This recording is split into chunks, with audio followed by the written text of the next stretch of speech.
దేశంలో అన్ని రాష్ట్రాల్లో కూడా ప్రభావం చూపుతున్న కాంగ్రెస్ పార్టీ, తెలుగు రాష్ట్రాల్లో తెలంగాణలో కూడా అధికారం చేపట్టిన కాంగ్రెస్ పార్టీ ఆంధ్రప్రదేశ్ ఎందుకు చతికిలబడింది, ఎందుకు డౌన్ఫాల్ అవుతుంది, గ్రామీణ ప్రాంతాల్లో కూడా ఓటింగ్ శాతం ఎందుకు పెరగట్లేదు, ప్రజలు కాంగ్రెస్ పార్టీని ఎందుకు నమ్మకం కలగట్లేదు, ఎందుకు ప్రజలు నమ్మించలేకపోతారు మీ పార్టీ కానీ, మీ పిసిసి అధ్యక్షులు కానీ, మీ పార్టీ క్యాడర్ కానీ?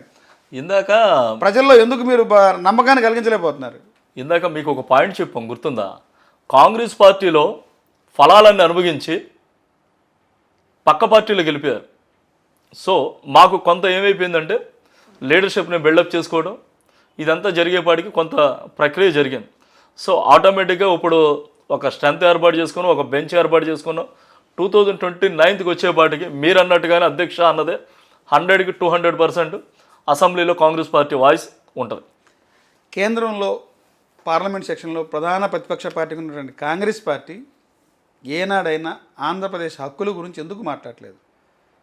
ప్రత్యేక హోదా గురించి కానీ, దుగ్గరాజపట్నం పోర్టు గురించి కానీ, రైల్వే జోన్ గురించి కానీ, విభజన హామీల గురించి ఎందుకు మాట్లాడరు రాహుల్ గాంధీ? కాంగ్రెస్ తెలంగాణ రాష్ట్రం గురించి మాట్లాడే రాహుల్ గాంధీ ఆంధ్రప్రదేశ్ గురించి ఎందుకు మాట్లాడు? చట్టసభల్లో ఎందుకు మాట్లాడలేన్న? చాలా సందర్భాల్లో ఆంధ్రప్రదేశ్కి ప్రత్యేక హోదా ఇవ్వాలన్నదే రాహుల్ గాంధీ ఎజెండాగానే పెట్టారు. ప్రతిసారి ఆయన ఫైట్ చేస్తున్నారు.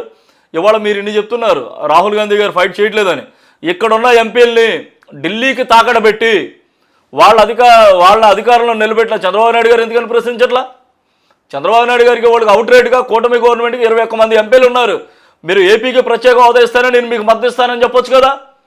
అంటే వీళ్ళ వ్యక్తిగత కేసుల గురించి కానివ్వండి, వీళ్ళ వ్యక్తిగత సత్సంబంధాల గురించి కానివ్వండి, ఆంధ్రప్రదేశ్ని ఈ 15 సంవత్సరాలు తీసుకెళ్లి ఢిల్లీలో నరేంద్ర మోడీ దగ్గర తాకడబెట్టింది చంద్రబాబు నాయుడు, జగన్మోహన్ రెడ్డి కాదా? ఇవాళ సరైన బలం మాకు లేదు, అయినా ఏపీకి ప్రత్యేక హోదా గురించి మేము ఫైట్ చేస్తున్నాం. ఏపీలో ఇవాళ చంద్రబాబు నాయుడు గారికి వచ్చిన 21 మంది ఎంపీలతోనే ఎన్డీఏ గవర్నమెంట్ అక్కడ ఫామ్ అవుతుంది.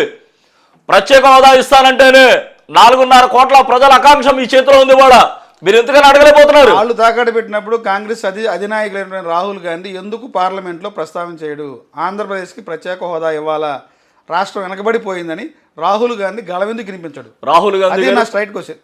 రాహుల్ గాంధీ గారు ప్రతి పార్లమెంట్ సెక్షన్లో దీని గురించి డిస్కషన్ చేస్తూనే ఉన్నారు. ఏ రోజైనా ఏ పార్లమెంట్ సెక్షన్లో అయినా డిస్కషన్ చేయకుండా ఎప్పుడూ లేరు. ఆంధ్రప్రదేశ్ అంటే కాంగ్రెస్ పార్టీకి ఒక తల్లి లాంటిది. మీరు అనుకోవచ్చు ఆంధ్ర అనేది వదిలేశారని, అలాంటిది ఏమీ లేదు. మాకు 29 రాష్ట్రాలు ఒకే కన్ను లాంటివి తప్ప ఈ ప్రాంతీయ పార్టీల వల్ల 2 కళ్ళ సిద్ధాంతం అయితే మాత్రం కాదు. మాది ఆంధ్రప్రదేశ్లో తెలుగుదేశం పార్టీకి బీటీఎంగా మారింది కాంగ్రెస్ పార్టీ, నిజం కాదంటారా? అవన్నీ అవాస్తవాలు.